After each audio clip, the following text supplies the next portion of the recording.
Okay, so this will probably be quite a long one, but there is some structure laid down here. I promise you, even though it might not seem like it at stages of this video. I want to talk about the recent Laci Green taking the red pill video. I say recent, it was about 5 days ago, which in YouTube terms is half a lifetime ago. So I'm a little bit kind of late to this party. Most people just couldn't wait to get a video out there, quite understandably, as soon as possible. So if you turn up late to a party, it kind of behooves you to bring a couple of extra bottles of something alcoholic with you. That doesn't work. I can't sort of feed you the alcohol through the camera, much as I'm sure you would like me to. But what I can do maybe is to scope out a few things that others can't, because I can respond to the responses that have been made. Those responses in themselves I found very, very interesting.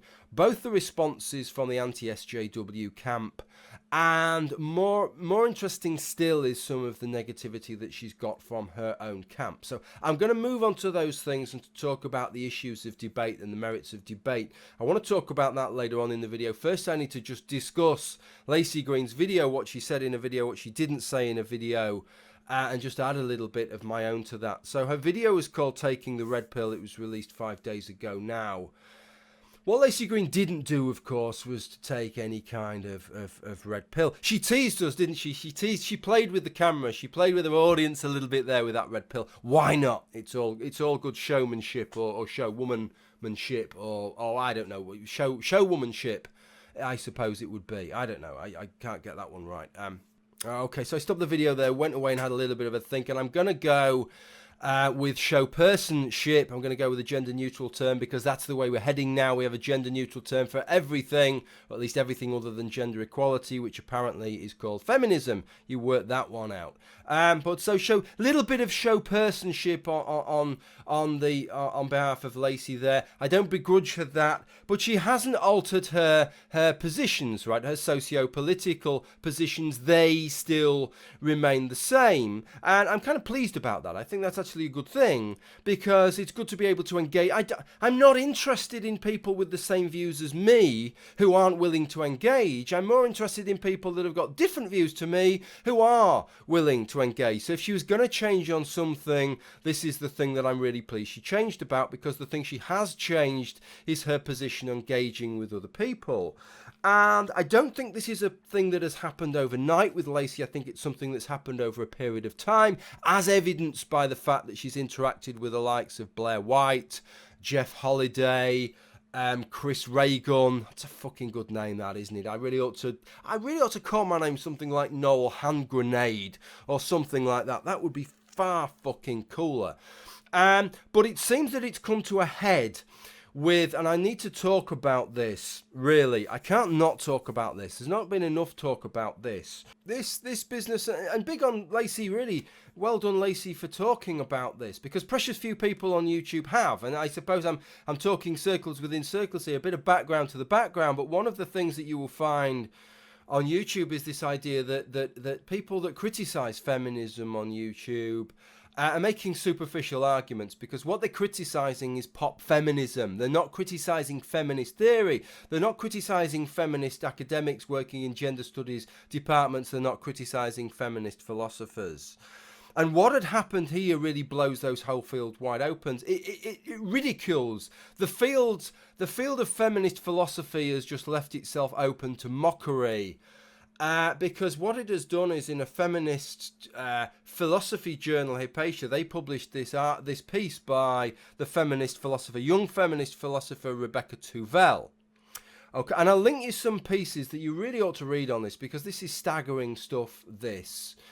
And what she'd done is in this article, she'd said, look, I want to look honestly at this business of transgenderism versus transracialism. I'm not even supposed to say transgenderism, by the way, and that's all mention male genitalia or biological sex. They're all things that this is how insular and self censorious this field has become. Even those kind of things get called out. But what she'd done is she'd written this article, whereas what she'd done is she'd compared transgenderism, which is accepted and arguments are made for that, and transracialism, as I suppose typified by Rachel Dolezal, but as she says, well, it doesn't really matter whether the Rachel Dolezal personally, whether that's an actual thing. Let's just consider it in the round, okay? And she said that actually the arguments that you consider for the former seem to apply equally for the latter. So on what grounds are we dismissing the latter and wholly accepting the former? This doesn't seem to follow. And she's got torn to pieces for this, and the publication has got torn to pieces for publishing it. And what made it all even worse was two things. The first is that she wasn't criticised on the grounds of the arguments. It's not that her philosophy, she's been criticised that her philosophy is weak or factual inaccuracy so much as the grounds that she's causing harms, that she's talking about things that she shouldn't even really be discussing, that there are obviously certain subjects off limit to feminist philosophers and to feminist academics. They shouldn't even be touching these things or even considering certain perspectives, which is really, really worrying when you hold a field up as being something worthy of us taking account of. And the second thing is this craven fucking apology by Hypatia. This is a journal, an academic journal that peer reviews what's gone in, and they just issued this craven apology without going through the processes they should have gone through, and said, we're so sorry for publishing it. We should have considered the harms that could befall trans people from these acts of violence. Of even considering comparing these two things. What an absolute crock of shit, you know. And I can understand the concern that somebody like Laci Green would have when she sees not just not just is that attitude going towards people and to things that you regard as incorrigible scum, right? But now towards people that are your own. Rebecca Tuvel is somebody who is, at her heart, I suppose you would say an SJW. She is very, very progressive. She's on board with all these issues. She's on board with transgender issues, and she's a loud advocate for them. But even she fell under the weight because she didn't quite toe the line properly. How censorious, how damning of a whole field, and it obviously casts aspersions on anything. Anybody now quotes you with regard to feminist theory, with regard to feminist philosophy, you have to view it in the light of this case, which is some of the articles that I've linked say. This is effectively the tip of the iceberg. That underlying this is people who are wanting to do research into certain things and to write about certain things who are dissuaded from doing so, and underneath that is all the self-censorship of people knowing, if I bring up this issue, my entire field is going to hold me as some kind of fucking public pariah. It's a really, really worrying thing. I think that's concerned Laci Green, and maybe that is part of what has motivated her to say, do you know what, we need to start engaging, and we need to stop putting things off the table. The response that she has got has been mixed, to say the least. So that's what I want to consider in this next part. What is the advantage of having debate, which I'll discuss in a minute. But first was some of the response that she got from the anti-SJW side. Let's consider that first. And on the whole, I think I would say that the response here was positive, and pleasingly so, I think. I mean, some people did seem to get the wrong end of the stick. I don't know how. They must have been watching a different video that she'd made, or perhaps they didn't watch the video with their minds open, but they seemed to think that somehow she had changed her actual viewpoints on some of these issues, which is clearly not what she said. In fact, she went out of her way to state the exact opposite, that she hadn't changed her positions. But nevertheless, quite a lot of people, including quite a lot of the big names amongst the anti-SJWs and anti-feminists on YouTube, very much applauded Laci's efforts and were open to engaging themselves with her. So we will see what becomes of that. But nevertheless, there was still a strand of thought that was very much along the line, depressingly so from my perspective, that she needs to apologise for wrongs committed before any kind of engagements can take place. Which kind of, I don't know, I really find that very self-defeating. That the whole world is bogged down with disputes that cannot be resolved until apologies have been made. This is the kind of way of the sort of Balkan states, isn't it? Where there are disputes between groups, ethnic groups that have gone on for so many fucking centuries now, some of them, that most people don't even know what the disputes are about, other than the fact that they're not going to back down until the other side apologizes for all the infractions that they've committed. Nothing is going to move forward, but by Christ, they're not going to apologise for anything that they've done. If you want to move forward, sometimes you've got to shelve that to one side. I think that was for a long time the position with regard in Great Britain and Ireland.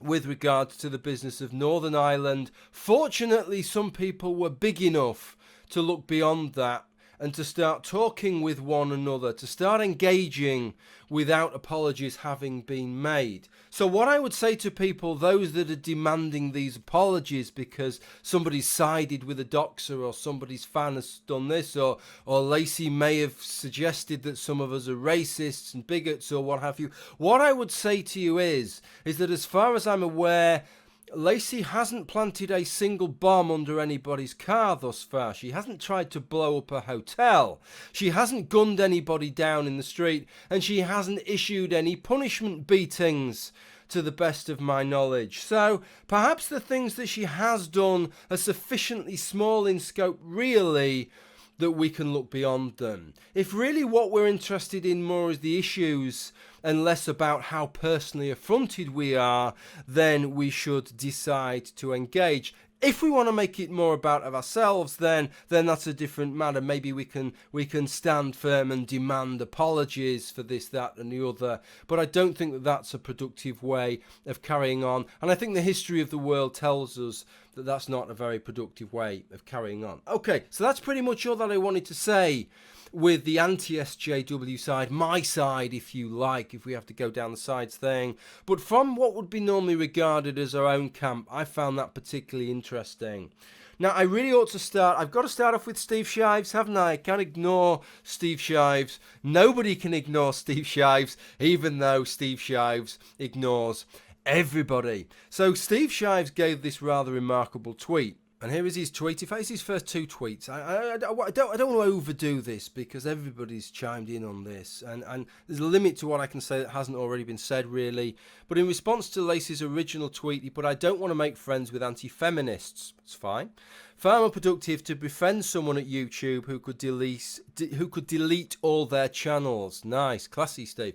Now, Laci was a bit alarmed by that in a response.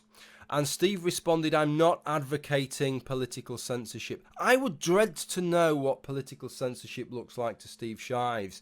If deleting all the channels of all the people who disagree with you on political issues isn't political censorship, I honestly dread to know what political censorship would look like under a Steve Shives regime. Now, what he's advocating is not wasting his time making nice with abusive, dishonest, opportunistic people. Okay, 2 points to make with regard to Steve Shives. Look, where I stand with relation to Steve Shives is kind of interesting with regard to the first point, which is that we both have channels that sort of that produce material on two different spheres. This socio-political sphere, which we're talking about here, but also on atheist versus religion. We're both YouTube atheists, okay? And we criticize religion on different levels and criticize theism and belief in God on different levels. And so we have this kind of dual existence.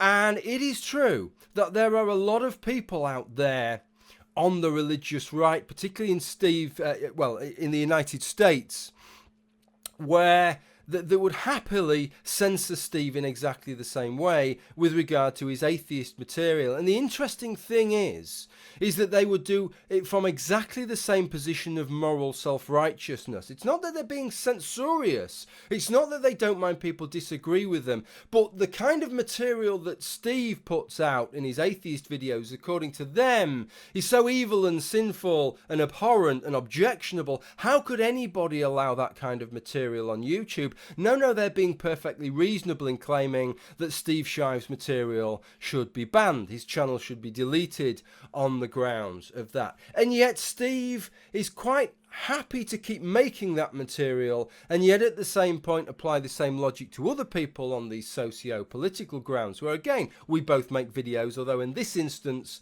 often from very different points of the compass. So that's the first thing. The second thing is, getting on to the second thing, is this reticence for debate, and I want to talk a little bit more about that when I move on to some of the other tweets that were made, but from other people. And the general perspective. But it's interesting, this idea that nothing good can come from debate.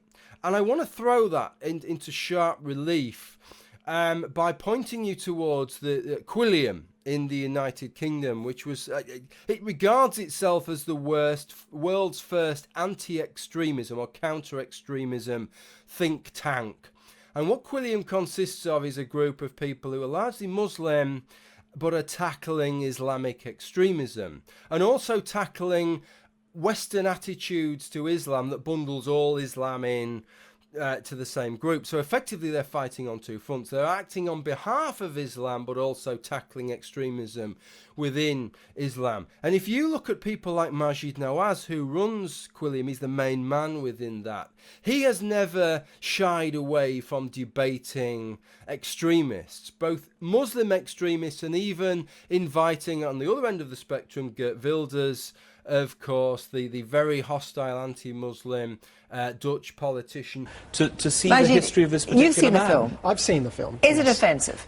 I'm offended by the film, but I've got to say that offence isn't enough to ban somebody. We're going backwards here, and I'm being the only Muslim here, I imagine. We don't need bans to defend our faith. We've got 1.5 billion Muslims around the world. We're not going to apostatize because of an offensive film. And what Geert Wilders has done in that film is actually adopted the Al-Qaeda narrative. He's capitulated to the interpretation of Islam that is violent, and I would like to have the opportunity to challenge him and to debate him, and I challenge him here to debate these views. Well, I will go to Holland. What I'm saying is, you've denied me of the opportunity. I have to now fly to Holland to debate this man, which I will do. He wants to engage with these people. Why does he want to engage with these people? Because he believes that if you allow extremist positions to be voiced in a vacuum, then they go unopposed, and that the people who err towards those positions never hear the counter-arguments, and that if he debates with these people, then they will hear his counters and not just hear the monologue of these extremists talking. Now, another person who works with Quilliam is Haydar Zaki, and Haydar Zaki has exactly the same position as Maajid Nawaz. In fact, Haydar Zaki is instrumental in starting the right to debate idea, which is something with regard to universities in the United Kingdom, and it's to counter this idea of no platforming and saying, rather than making speakers, rather than no platforming no speakers and saying your ideas are not acceptable on campus, he's saying that is counterproductive. And we know from Islam and from Islamic extremism that all you are doing is pushing those ideas underground. What you need to do is allow these people to speak, but to speak in an environment where they will be challenged. And so the people that typically listen to these speakers get to listen to the counter arguments being made. So what he says is, if an Islamic extremist wants to speak, the answer is not to stop them speaking, it's to engage with them in a debate format, to insist that yes, you can speak on campus, but it has to be in a debate format where somebody can counter the points that you are making. Yeah, so for about a year I've been working with the outreach with Quilliam, and talking to students up and down the country, we realized there is a problem with extremism because an extremist narratives aren't being effectively contested with. And that's a problem in itself. If you have a narrative that says, for example, that homosexuals should be stoned in the ideal state, if that isn't effectively contested with, then what happens is that narrative becomes legitimate. And so it's about making what we call these fanfare lecture halls and having a bit of dissenting voices and a counter narrative for human rights. The point that I'm making here is that here is a group that their stock in trade is dealing with some of the most objectionable viewpoints in the world, and what they're saying is debate is the answer, that is a positive, not a negative. And yet you have people like Steve Shives, and their slightly less informed position, shall we say, is that the exact opposite, that actually you're much better just shutting your eyes and your ears to these things, and just allowing these people to talk to their own. Dangerous thing to do, I think. Okay, so that deals with Steve Shives, but what about the bigger response? Well, the bigger response I found was very, very negative. And I really didn't understand. I'm trying to get to grips with the negativity that took place. Now, one of the characters that showed up quite often in my feed in responding to Laci, because she responded to Laci's original tweet again and again and again and again and again, was good old Dr. Kristi Winters. The reason being that I follow Kristi, so maybe that's why her tweets were showing up more than some others. But she mirrored what a lot of other people was saying, was that these people are absolute scum, right? And you shouldn't be engaging with these people. And we need to let you know, Laci, that they are scum. And what Kristi Winters did was that she sent a series of tweets to Laci Green trying to show different people, such as Bearing Sargon of Akkad, Jeff Holiday, etc., saying these are the kind of terrible things that they've said, and these are the reasons why you shouldn't engage with them. And eventually she got down the line to me. So I want to discuss what she'd said about me, partly because it's most relevant, because it's me, but because it leads on really to the questions that I would like to ask as to what is all this about? What is it hoping to achieve? So this was the tweet that she sent Laci with regard to me. So this was the tweet that Kristi had made with regard to my work. She'd written, Noel Plum is also a person you should research before spending time with. Any research you do on him will be more than he does on a topic. She didn't write the bit. I've just added that. And then she included this screenshot of this screen grab she got of the two videos that I've made against Laci over the last couple of years. And as somebody pointed out in response to that, they left the comment that, hang on a minute, Laci is looking to debate somebody who disagrees with her. What you've just shown is that this is somebody who disagrees with her. I'm not quite sure what your point is, Kristi, here. Now, my point of bringing this up is not to sort of defend myself, but I do have to, in a way, is to say that if this is unacceptable grounds, makes me unacceptable grounds as somebody to have a debate, then I think we've got a kind of a problem going on here. After all, you know, could I have really been much more conciliatory to Laci in regard to these videos? Let me show you a clip from one of the videos. Now, before I show you the clip, I want to say two things. The first is that I am obviously not Laci Green's target audience. I am well aware of that. And two, I am absolutely sure that Laci Green is acting in good faith. She doesn't really want to criminalise people that don't deserve to be criminalised. I'm quite certain about that. What she wants to see is that people that are genuinely acting in bad faith get punished for what they are doing, and she wants to see people that deserve to be protected. And in fact, if you have a look at that particular video, let's talk about rape.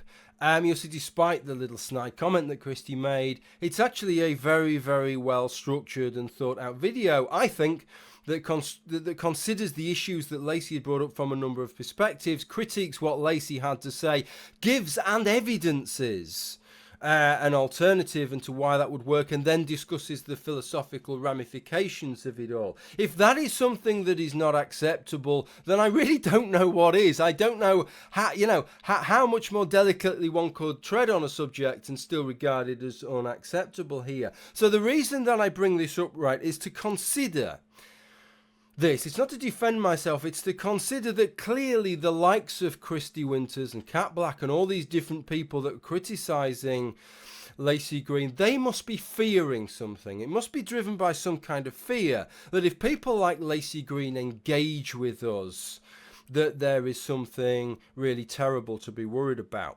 Now, the first thing that perhaps she's fearing is the idea that actually, despite what I've just shown you, that I'm just such a terrible person, and the arguments that I make are just so fucking terrible that they really mustn't be heard by a wider audience there, you know, and although you may listen to what I have to say in the videos that I make and regard them as quite moderate, perhaps sometimes quite mundane, you have to understand that for many people from Kristi's perspective, what would you regard as quite moderate and mundane are actually regarded as quite extreme perspectives. To quote you something that Captain Andy, another one of Kristi Winters' sort of online YouTube group, I suppose, said the other day with regard to Blair White.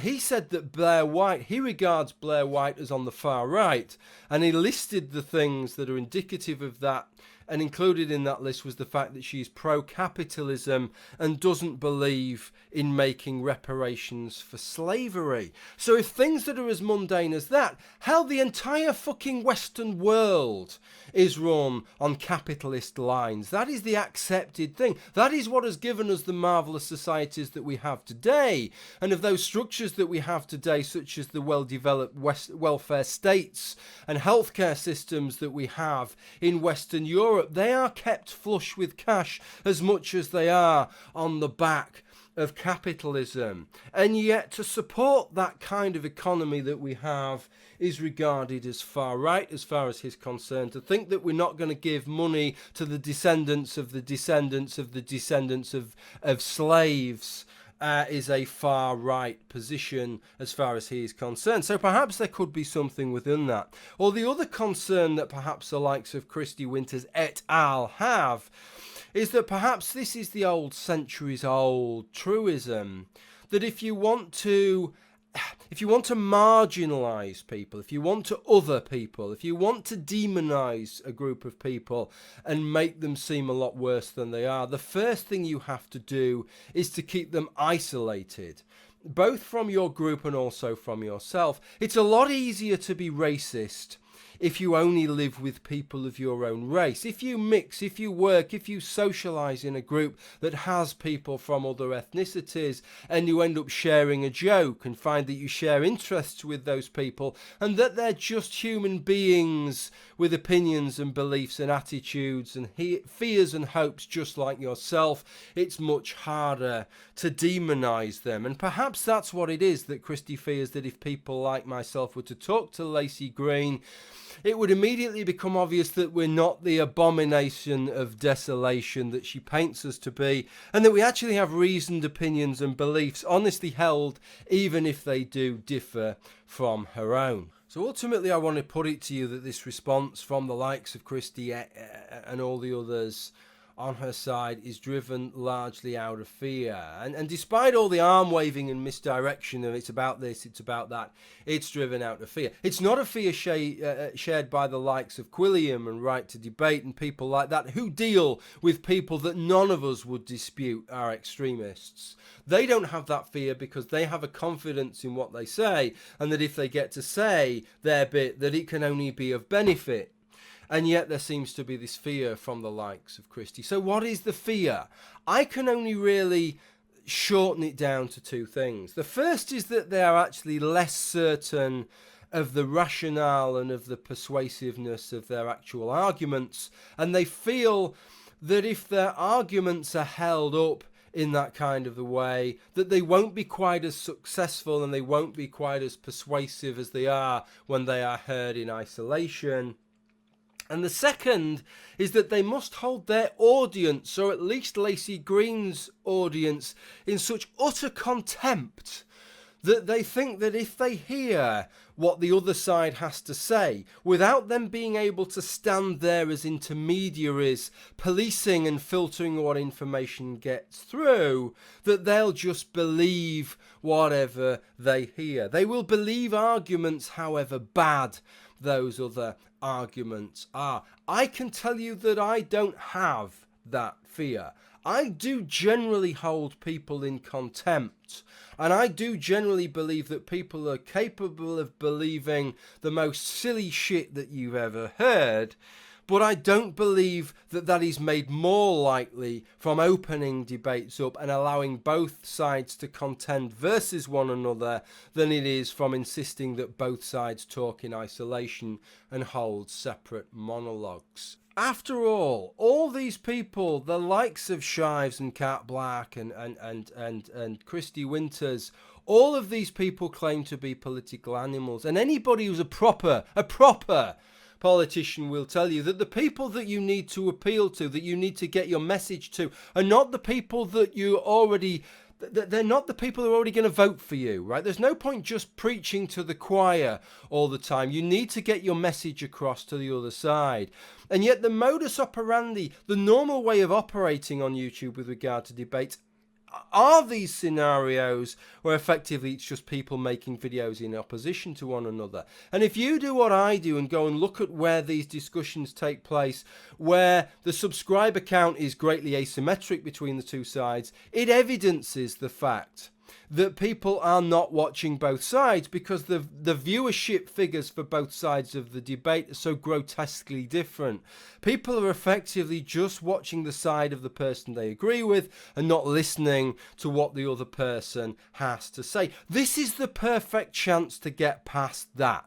If you agree with Laci Green's socio-political views, this is the perfect opportunity for those views to be expressed to the people that, as far as you're concerned, need to hear those views the most. Why on earth would you want to pass up on an opportunity such as that? That just doesn't make any sense to me. Whoever Laci Green gets to talk with in this project, I hope that they have some productive discussions. It shouldn't matter that they disagree on the issues. In fact, that should be central to the discussions that they have. And I look forward to hearing whatever results. Thank you for listening to this video. Bye for now.